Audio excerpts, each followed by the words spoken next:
Welcome to Allie's Attic, where you never know what kind of surprise you'll find in my attic. I'm your host, Allie, and today my surprise is a lady from New York City who is an actress and also a private investigator, which is so intriguing. Please welcome Randi Sloane. Hi, Randi. Hi, Allie. How are you? I'm really good. How are you? I'm doing good on this beautiful day in New York City. Oh, it's nice there? Beautiful. 84, sunny, and gorgeous. Oh, right on. It's not here. I'm sorry. That's okay. But we had enough rain, trust me, the last few weeks. Yeah, we've had a lot of rain too, but unfortunately we did need it. We did have some hot days. So basically, I'm like, you intrigue me like you would not believe. So tell me when you started like acting, or when you decided you wanted to be an actress. I probably decided that I wanted to entertain and perform for people when I was about 2 or 3 years old. And, you know, you're a little kid at that point, so what are you doing? You're being silly at home, you're putting on shows for your family, and eventually you start putting on shows with your friends, and, you know, you just kind of take it from there. So I wanted to get into acting, and I can't say unfortunately, but life kind of led me down a different path, and that kind of was put on hold for a little while I decided to do some private eye work. And it wasn't just, you know, oh, I'm just going to do a gig here and there.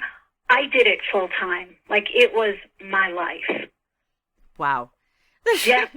Yeah, and it was, I mean, that, you know, we need probably 3 hours for that, because that's, the stories I have, people say to me, why don't you write a book? Your stories are hilarious, and they're so interesting, and they're intense, and, you know, people would be so interesting, and I'm like, or would be so interested, and I'm like, really? Because while I was doing it, it was boring. You know, when you're out on surveillance, and you're waiting for your subject to come out, and it's like, okay, hour number 6. Oh. It's not, you know, what they depict on TV. It's not Charlie's Angels. But on the other hand, I've had some cases that, you know, are going down in the books, and I still tell them years later. I still tell them, and I still get the same type of reactions from people, whether it's, you know, they're funny, or whether it's they gasp and they're like, oh my gosh, you were in that situation. So a lot of good memories, a lot of scary, you know, some of them were scary, but it was good. And that's where my life took me at that time. Wow. I'm sure all of us at one point have decided we wanted to be a private eye, or, you know, something like that. Just because it's not something you hear all the time. Yeah, exactly. And like you say, it's not how they depict it on TV and Charlie's Angels. I mean, you're sitting in a car for, like you said, 6 hours, and you have to stay awake, and it's boring. It's like watching paint dry. So. Exactly. And, you know, you're lucky if you have either a partner with you, or at the time I wasn't married, and if I was dating somebody, I would bring him along, because it looks less obvious if a couple is, you know, sitting in the car rather than just one person with binoculars. Yeah. So I have one more question about that, and then we're going to go on to talking about your acting career. So okay. If you are a private investigator, then obviously you needed to learn how to use a gun, carry a gun, all that stuff, right? Wait, what did you say? Did I have to practice to use what? Did you have to learn how to use a gun, and did you carry a gun? I did not. I chose not to. Okay. I had the opportunity to, and I chose not to. I didn't feel that I needed it. I worked with people who did carry, so I guess if I was working with them, I'd feel a little safer. But I just didn't really want to have to hold that. Yeah, I don't think I would either. Yeah. It's just kind of scary to me. Okay, so let's talk about 3.5 years ago. Your life changed. So what happened? My life changed. Yes, it did. I decided to fulfill my dream. Finally. And you enrolled in acting classes in New York City and started networking with other actors, and tell me the rest. Absolutely. You know, in the beginning, you are just a big question mark. You can talk to as many people who are in the industry and say, what's the best, you know, way to go about this? What should I start doing first? but you're still on your own, kind of. They can guide you, they can help you, but it was just one big sea of, what do I do now? So, slowly each day as I went about it, I just found out, okay, I'm going to start, on a on-camera class. I'm going to try acting techniques. I'm going to go scene study. And each day you do it, or each week you go to class, you start learning, and you just automatically start networking with other actors, and you get to know your instructors. They'll give you a little advice too. You might take some workshops and meet with, eventually some casting directors, and you just kind of start getting it after a while. And it's not an easy business or industry to be in, especially in New York or LA. I don't think it's easy anywhere. It's so competitive, but New York especially. Even though New York is big on acting, as far as like stage acting, it's there's I think 60 something shows that are now filmed in New York. So it's really grown on television. On television, I should say. So it was a huge learning experience for me, and being in it 3.5 years later is not, to me, it's still nothing. I still have a lot to learn, but I have learned a lot, and that's just, my passion for it. I want to learn everything about it too, because it's not just acting. You have to network, you have to market, you have to sell yourself. Mm-hmm. It's not like it used to be, especially with, technology and social media these days. Yeah, that makes a big difference.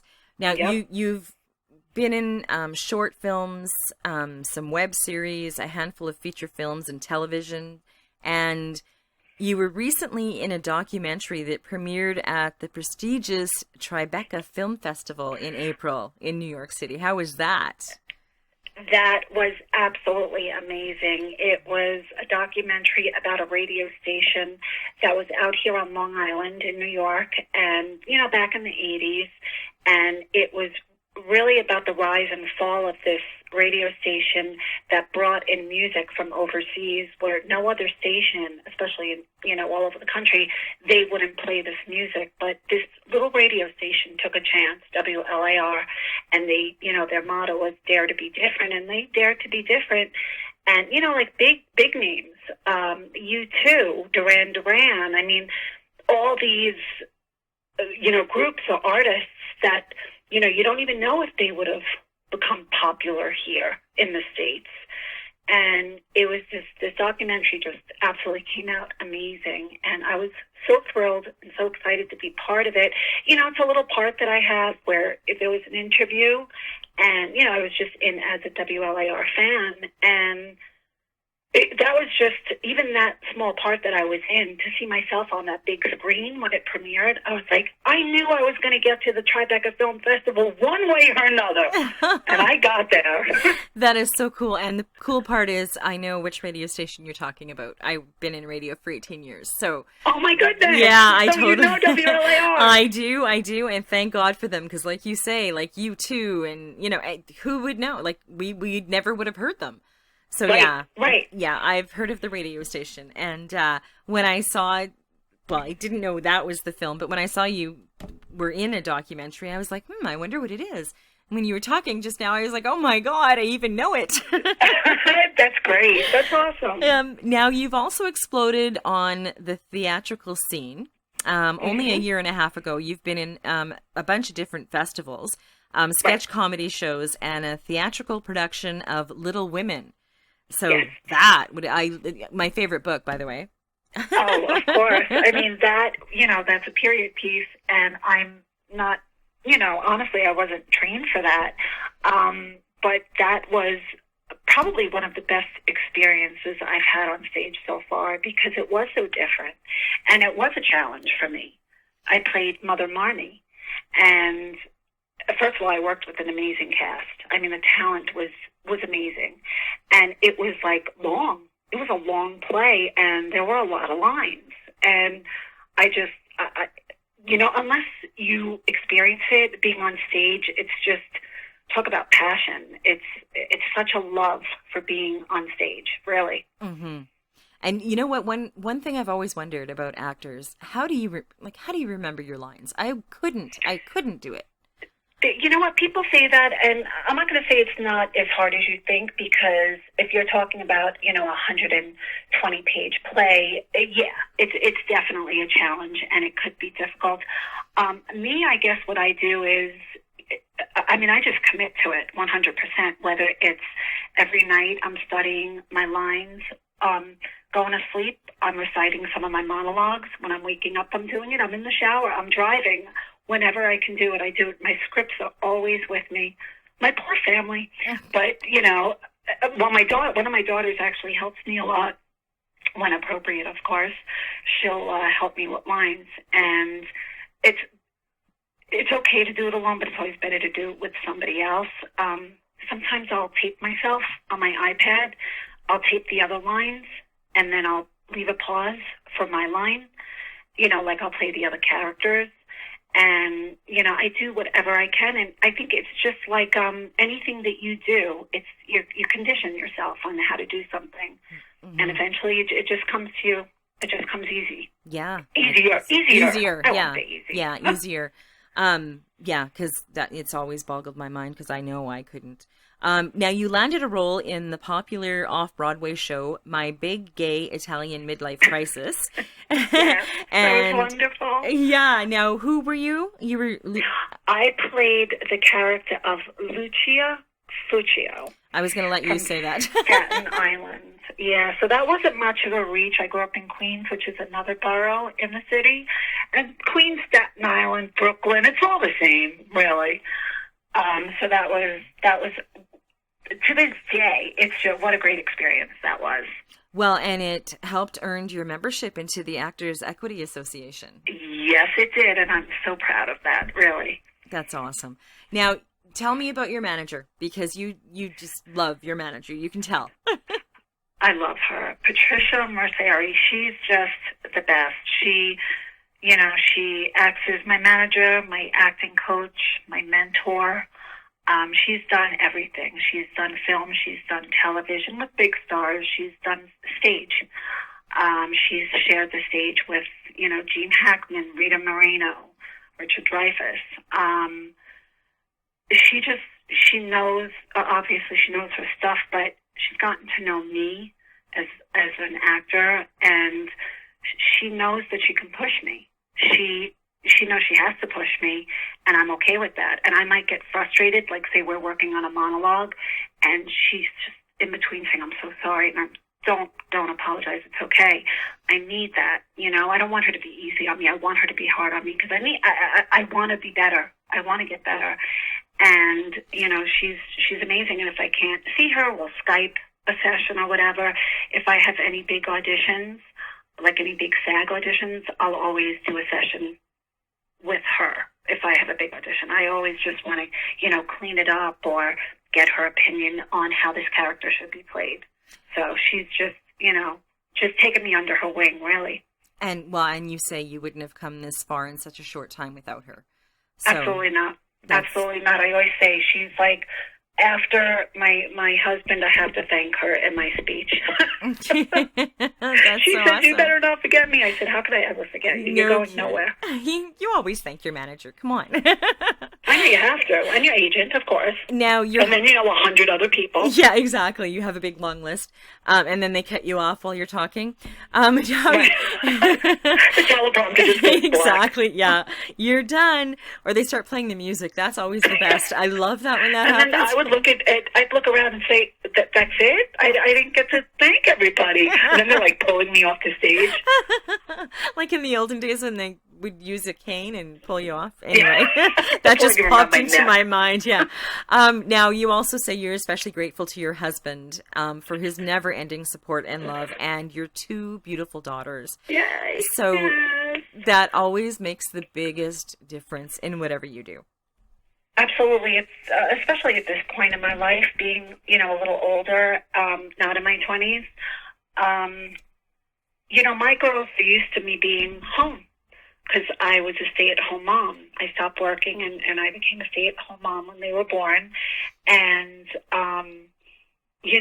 for me to go back, and I wasn't going back into the workforce, but, essentially I was, whether it was auditions, rehearsals, performances.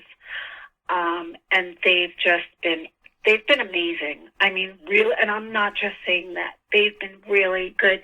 And the one word I have to use for it is there's such a respect there in my house for it. Like, they know, look, they're 12 and 15. There are certain times I got to put the script down, and I got to go to them. It's just, whether it's a boy issue or whether it's something with their academics, that comes first.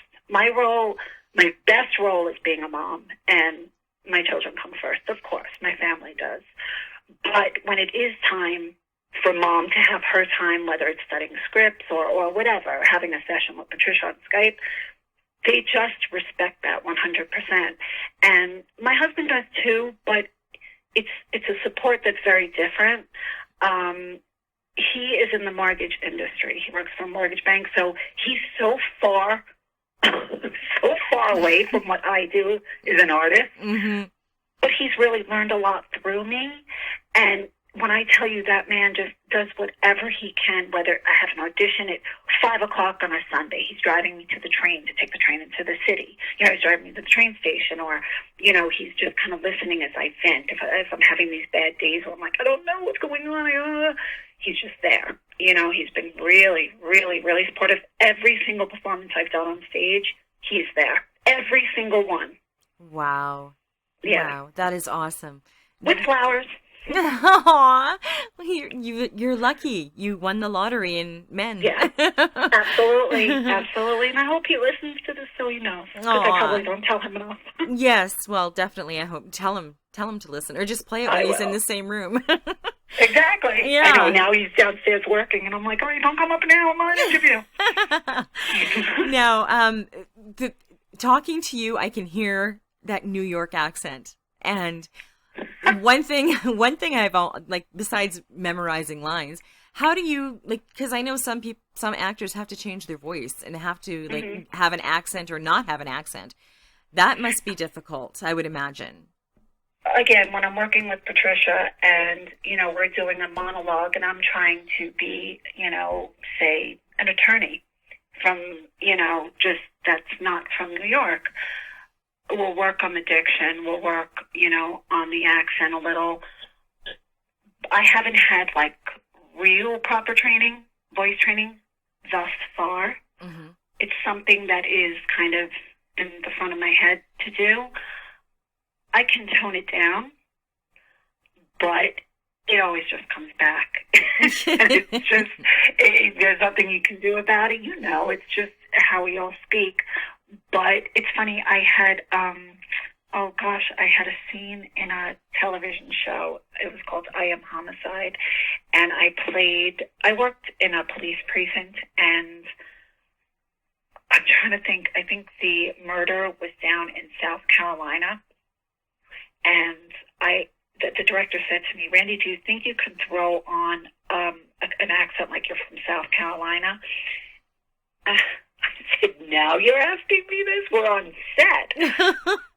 I don't know what I sounded like, but I tried, and because we were supposed to be in South Carolina. Mm-hmm. So all of a sudden I'm coming out with this New York accent. But I just kind of threw a little twang in there, and I did the best I could. Wow. Don't give you any warning so that you can practice. Wow. Oh, gosh, it's especially New York. That's such a strong accent. Yeah, and you can really hear it. I love it. Yeah. So. Everybody says that, and when we go away, it's like I don't even have to open my mouth sometimes. Sometimes it's just, your body language. Your attitude. And then I'll forget it. I open my mouth, and, all my husband does is every state we go to or every other country, he'll just look at me and say, yeah, you blend. Sorry. That's funny. Oh, anyways, I know everybody says I have an accent, and you live in your country and you hear everybody talk like you, and you're like, I don't have an accent. See, I don't think I think you speak very articulately. You sound great. Thank you. I had one lady, it was actually her husband I was interviewing. She wanted me to keep saying out. And every time I said out, she'd kill herself laughing. And I'm like, and then she said it, and I'm like, you sound the exact same as me. I don't understand what's going on. But she's a sweetie. She's absolutely hilarious. That's funny. Yeah. Yeah, So, well, it's just like, the words, for New Yorkers, water or mother or father. But in reality, we're like, tell your mother to give me some water, Yeah. Totally. Yeah. Yeah. But now whenever I talk to her or her husband, I make sure I say it just to get a giggle out of her because it cracks me up. Yeah, that's cute. Now, Randi, if you had any advice to give any new artists starting out and wanting to be an actor, what would that advice be? Training. Get the most training that you can. Classes. Enroll in classes. One thing that you have to know, especially now, you're going to spend money.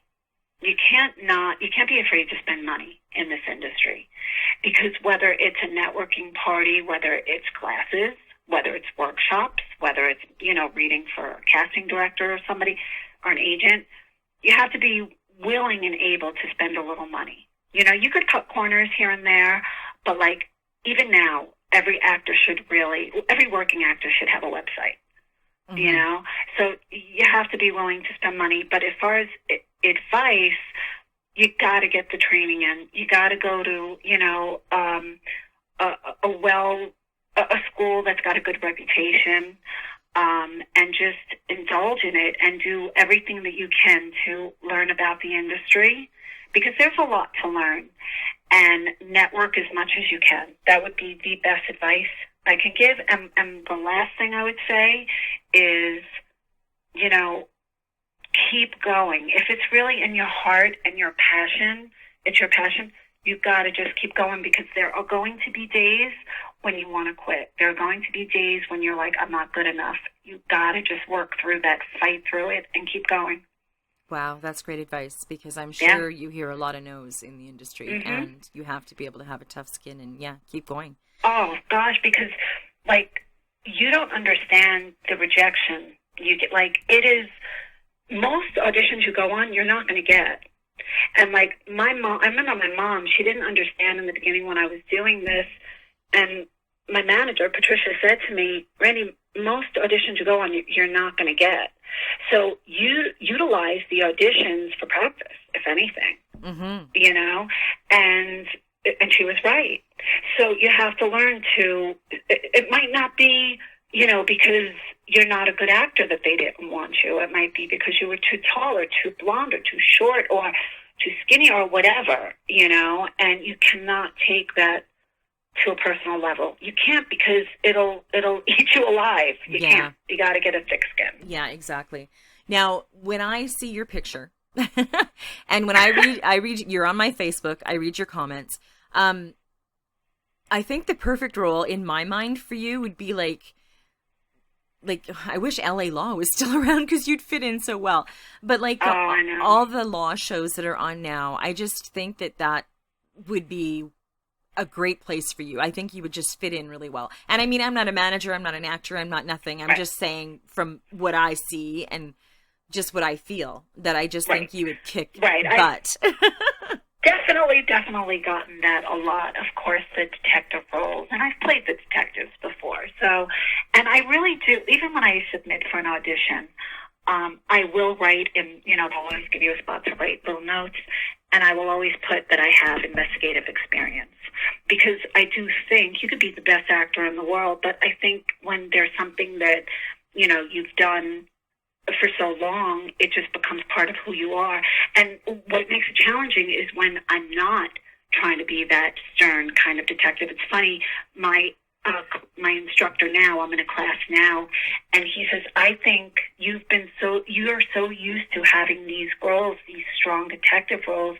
He's like, I want to find the vulnerability in you. I want to find the vulnerable Randi, and he's so right. He's really right, because you have to, when you are playing some sort of law enforcement or attorney, these are strong roles. These are, intense, and, you got to drop that after a while. Like if I'm playing a mom, and I've played a mom in short films too, now you got to bring out the nurturing side to you, But my favorite roles, I want to get back to what you said, my favorite roles are definitely detective. That's just me. And they're my most comfortable roles too. Yeah, and like I say, that's what I just. Oh, your doorbell went. I'm gonna kill him. I'm gonna kill this. No. Like I say on my daughter. Sorry. When I say on my website, my first page, it's raw and real. So yeah, anything can happen during an interview on my show. Exactly. That's great. It's real life. Like, why not? Yes. Now, I have so many questions for you, but we're gonna just I could go on forever. I absolutely love you. If people want to find you, they can go to your website. It's www.randi, and I'm going to spell it. It's RANDI, and then Correct. it's Sloane SLOANE.com. It will be up on my website, so people can go there and find out more about you. Yes, it's actually, I'm sorry, Randi Sloane, actor. Oh my God, I have that .com. written down and I totally forgot. Yeah, it'll be up on my website, so people will be able to find you. Yeah, RandiSloaneActor.com. Okay. Yes, and once they're in that, they could click on any link to other social media sites. Yes, and I urge everybody to follow her. She is, Yay. she's got, Thanks. yeah, you're welcome. You've got great opinions on a lot of things. I really love reading what you post in Facebook. Or in Facebook. Thank you. I appreciate that. Apparently, I can no longer talk. Anyways, I just want to say my door is always open. If you get a huge part and you want to share, just, send me a message on Twitter or Facebook and we'll get you back on to talk about it. If you win any awards, if you, Awesome. win huge awards, I want to shout out. Aw, thank you. I definitely will. And I know you will. Like, I think you're born to do this. So I want to say thank you so much for coming on my show. I totally appreciate it. And thank you for being my friend on Facebook, because that means more to me than anything. Oh, well, you're very welcome. And thank you, Allie, for having me. And everybody, follow Allie's Attic. It's awesome. She's wonderful. Thank you. And thank you for joining me on Allie's Attic. Keep checking my website, because you never know what kind of surprise you'll find in my attic. Cheers.